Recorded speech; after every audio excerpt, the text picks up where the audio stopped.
నమస్తే అండి. ఇప్పుడు మనం మండువ రాధగారు రచించిన రాణి అనయీత్ అనే కథను చెప్పుకుందాం. అర్మీనియా దేశపు యువరాజు వచగన్ ఒక వసంతకాలపు ఉదయాన వేటకు వెళ్లాడు. మధ్యాహ్నం దాటాక అతనికి విపరీతమైన దాహం వేసింది. నీళ్లు తాగటానికి అక్కడ ఏమీ కనపడలేదు. అప్పుడతను అడవి పక్కనే ఉన్న అడసిక్ అనే గ్రామానికి చేరుకున్నాడు. అక్కడ ఒక పెద్ద బావిని చూశాడు. ఆ బావి సమీపానికి వెళ్లి అక్కడ ఉన్న వాళ్లను తాగటానికి నీళ్లు ఇమ్మని అడిగాడు. నీళ్లు చేదుకుంటున్న యువతుల్లో ఒక యువతి రాజుకు నీళ్లని ఇవ్వబోయింది. ఇంతలో ఒక అందమైన యువతి అక్కడకు వచ్చి తటాలున ఆ నీటి పాత్రను లాక్కుని ఆ నీటిని ఒక పాత్రలో నుండి మరొక పాత్రలోకి పోస్తూ తిరగొట్టసాగింది. ఈ రకంగా 6-7 పర్యాయాలు తిరగబోసి ఆ పాత్రని యువరాజుకి ఇచ్చి తాగమంది ఆమె. యువరాజు దాహం తీర్చుకుని స్థిమితపడి ఎందుకలా నీటిని అంతసేపు తిరగబోసి ఇచ్చిందో చెప్పమని ఆమెని అడిగాడు. అప్పుడామె, నువ్వు బాగా అలసిపోయి ఉన్నావు కదా, నీ శరీరం బాగా వేడెక్కి ఉంది. ఈ నీరు చలమనీరు, చాలా చల్లగా ఉంటుంది. వేడెక్కిన శరీరంతో ఉన్న నువ్వు అంత చల్లని నీరును త్రాగటం మంచిది కాదు కదా, అందుకే నీరు వేడెక్కడానికి అలా తిరగబోసి ఇచ్చాను అంది. ఆమె అందానికి మైమరిచిపోయి ఉన్న యువరాజు ఆమె తెలివితేటలకి మరింత అబ్బురపడ్డాడు. నీ పేరేమిటి అని అడిగాడు. నా పేరు అనయీత్. పర్షియా దేశపు నేతగాళ్లతో సమానంగా పట్టువస్త్రాలు నేయగలడు అని పేరుగాంచిన నేతగాడు ఆరన్ కుమార్తెను. నువ్వు ఈ ప్రాంతానికి కొత్తవాడివిలా ఉన్నావు, నీవెవరు అంది ఆమె. యువరాజు ప్రేమపూర్వకమైన చూపులను అప్పటికే గమనించిన అక్కడున్న యువతులు, మా అనయీత్ కూడా చాలా గొప్పగా నేస్తుంది. అంతగా పరిశీలించాలంటే వారింటికెళ్ళి చూడొచ్చు అన్నారు. అంతా ఒక్కసారిగా కిలకిలా నవ్వుతూ. యువరాజు వారి ద్వంద్వార్థపు మాటలకు సిగ్గుపడి, నేనెవరో మీకు త్వరలో తెలియచేస్తాను, ఇప్పుడు కాదు అంటూ తన గుర్రాన్ని ఎక్కి వెళ్లిపోయాడు. యువరాజు నగరానికి వెళ్లి అనయీత్ని వివాహమాడటానికి నిర్ణయించుకున్నట్లు తల్లిదండ్రులతో చెప్పాడు. ఆ తల్లిదండ్రులిద్దరూ ఆశ్చర్యపోయారు. అప్పుడు ఆ తల్లి, నాయనా, ఒక రాజకుమారుడు నేతగాని కుమార్తెను వివాహమాడటం తగదు. ఆఫ్ఘన్, జార్జియా, సునిక్ దేశాల రాకుమార్తెలు ఎంతో అందమైన వాళ్ళు. నిన్ను పెళ్లాడాలని ఎదురుచూస్తున్నారు అని ఎన్నో విధాల నచ్చచెప్పచూసింది. కాని యువరాజు తాను అనయీత్ని తప్ప వేరెవ్వరినీ వివాహమాడనని కరాఖండిగా చెప్పాడు. చివరకు చేసేదేమీ లేక తల్లిదండ్రులు కూడా సమ్మతించారు. యువరాజు తన నమ్మిన బంటూ స్నేహితుడు అయిన శివర్కి అనయీత్ కోసమని కానుకలను ఇచ్చి ఆమె అభిప్రాయాన్ని కనుగొనమని పంపాడు. శివర్ అనయీత్ ఇంటికి వెళ్లి అనయీత్ తండ్రి ఆరనికి ఈ విషయం చెప్పాడు. అది విన్న అనయీత్ బావి దగ్గర తను చూసిన యువరాజు ముఖాన్ని గుర్తుకు తెచ్చుకుంటూ, అతను మంచివాడులాగే ఉన్నాడు, అయితే అతని వృత్తి ఏమిటి, వ్యాపకమేమిటి అని అడిగింది. శివర్ ఆమె ప్రశ్నలకి ఆశ్చర్యపోయి, ఆయన రాకుమారుడు, ప్రజలందరూ అతనికి సేవకులే, అతడు వృత్తులు చేతి పనులు నేర్వవలసిన అవసరమేముంటుంది అన్నాడు కోపంగా. అప్పుడు అనయీత్, నిజమే, కాని ఈ రాజకుమారుడు రేపు బికారి కావచ్చు.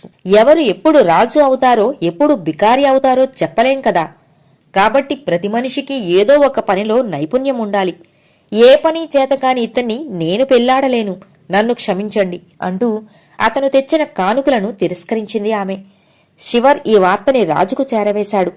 రాజు రాణి లోలోపలే సంతోషించి ఇక ఇప్పుడైనా యువరాజు మనసు మార్చుకుంటాడని భావించారు. కాని యువరాజు, ఆమె చెప్పింది నిజమే కదా, చాలా యుక్తంగా కూడా ఉంది. నేను ఏదైనా చేతి పనిలో నైపుణ్యాన్ని సాధించి ఆమెను వివాహం చేసుకుంటాను.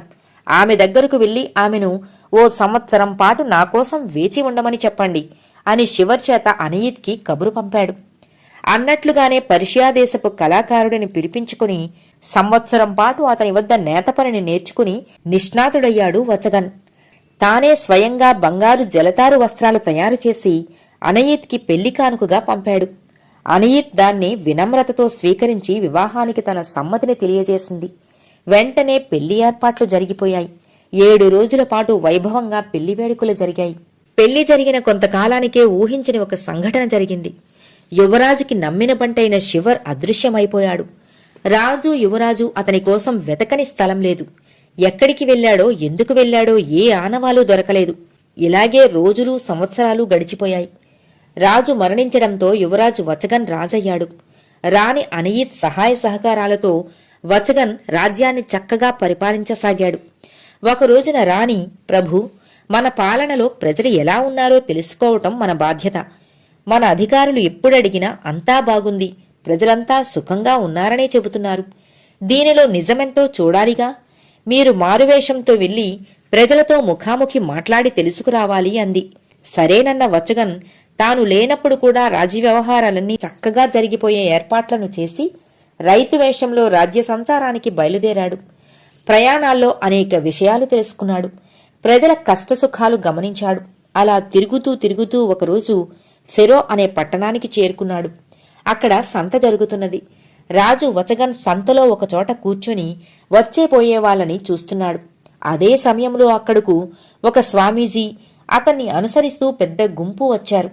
జనం ఆ స్వామీజీని నేలమీద నడవనీయకుండా జంపఖానాలు పరుస్తున్నారు. వయసు మళ్లిన ఆ స్వామీజీ చుట్టూ చూస్తూ నెమ్మదిగా నడుస్తున్నాడు. ఒకచోట ఆసనాన్ని ఏర్పాటు చేసి అతన్ని కూర్చోబెట్టారు. వచగన్ని చూసిన ఆ స్వామీజీ అతన్ని కొత్తవాడుగా గుర్తించి దగ్గరకు పిలిపించి, అబ్బాయి, నీవెవరు? ఈ ప్రాంతానికి ఎందుకు వచ్చావు అని అడిగాడు. నేను నేత కార్మికుడను. ఇక్కడ ఏదైనా పని దొరుకుతుందేమోనని ఇలా వచ్చాను అన్నాడు వచగన్.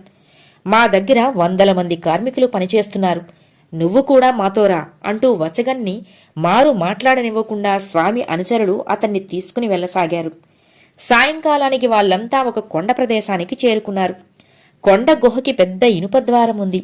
ఒక అనుచరుడు తాళం తీయగానే అందరూ లోపలికి చేరుకున్నారు.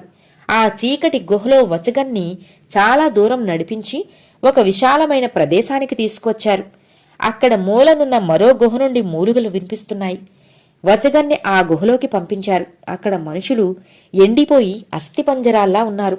అందులో నుండి ఒకడు కదిలి రాజు వద్దకు వచ్చి, ఇలా రండి అంటూ మరో గుహలోకి తీసుకువెళ్లాడు. అక్కడ కొంతమంది నేత పని, కొంతమంది కుట్టు పని, ఇంకా కొంతమంది చెక్క పని, కుమ్మరి పని, ఇలా అన్ని పనులు చేస్తున్నారు. ఒకచోట పెద్ద గంగాలం కింద మంట మండుతోంది. ఆశ్చర్యపోయి చూస్తున్న రాజుతో, ఈ స్వామి అందరినీ పని ఇప్పిస్తాననో మరొకటో చెప్పి ఇలా తీసుకువచ్చి బంధిస్తాడు. మన చేత పనులు చేయిస్తాడు. పనులు చేయలేని వారిని, చేతకాని వారిని ఈ గంగాలంలో వేసి చంపేస్తాడు అన్నాడా మనిషి. వచగన్కి ఆ గొంతు ఎక్కడో విన్నట్లనిపించింది. ఒక్కసారిగా అతనికి శివర్ గుర్తుకు వచ్చాడు. శివర్ని కౌగిలించుకుని వచగన్ తానెవరో చెప్పాడు. ఇద్దరూ ఆనంద బాష్పాలు రాల్చారు. మీరు కూడా ఇక్కడ ఇరుక్కుపోయారే అని శివర్ విపరీతమైన దుఃఖానికి లోనయ్యాడు. అప్పుడు రాజు, భయపడవద్దు, అనయీత్కి జలతారు వస్త్రాన్ని నేసి పంపిస్తాను. ఆమె మనల్ని కనుక్కుంటుంది అన్నాడు. కాసేపటికి స్వామీజీ అక్కడకు వచ్చి ఎవరికేం పని తెలుసో విచారించసాగాడు.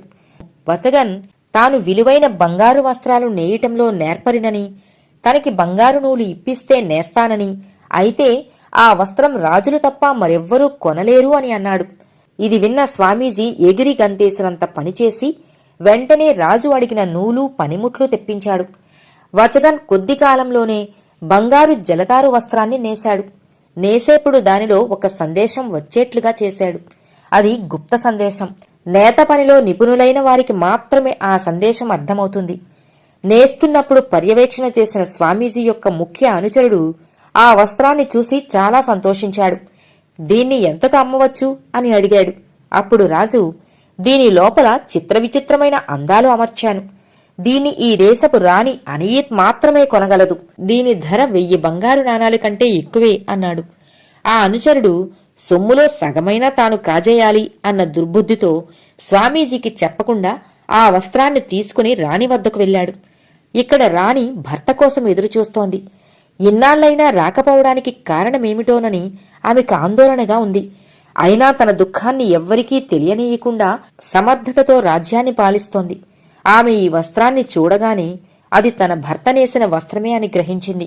దానిలోని మర్మమేమిటో వచ్చిన వాడిని మాటల్లో పెట్టి తెలుసుకోవాలని, దీని ధర ఎంత అని అడిగింది.